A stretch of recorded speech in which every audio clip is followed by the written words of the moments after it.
মুখ্যমন্ত্রী নিজেই যেভাবে হুমকি দিচ্ছেন বিএলওদেরকে নিয়ে, তাদের মন্ত্রীরা, তাদের এমএলএরা, তাদের এমপিরা যেভাবে এক একটা সভাতে গিয়ে যেভাবে আক্রমণ করছেন বিএলওদেরকে, আমরা আশঙ্কা করছি যে বিএলওদের উপরে ভয়ানক আক্রমণ নেমে আসতে চলেছে এসআইআর শুরু হলে। আমরা তার জন্যই সংগ্রামী যৌথ মঞ্চগতভাবে আজকে একটা হেল্প ডেস্ক চালু করেছি।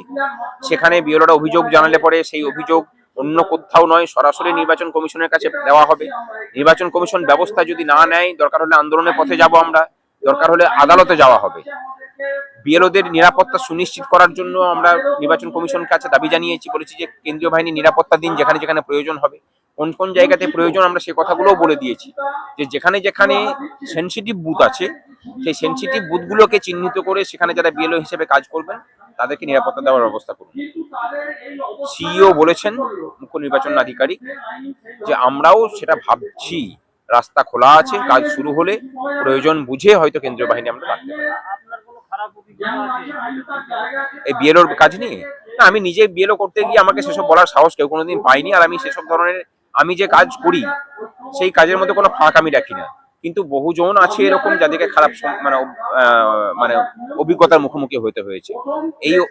এই রকম অভিজ্ঞতা সম্পন্ন মানুষদের সংখ্যা আগামী এসআইআর চালু হলে বহু বাড়বে, সেটা আপনারা সরাসরি দেখতেও পাবেন। আমার ধারণা যে বহু বিএলও এরকম থাকবে যাদেরকে ফিজিক্যালি অ্যাসাল্টেড হতে হবে।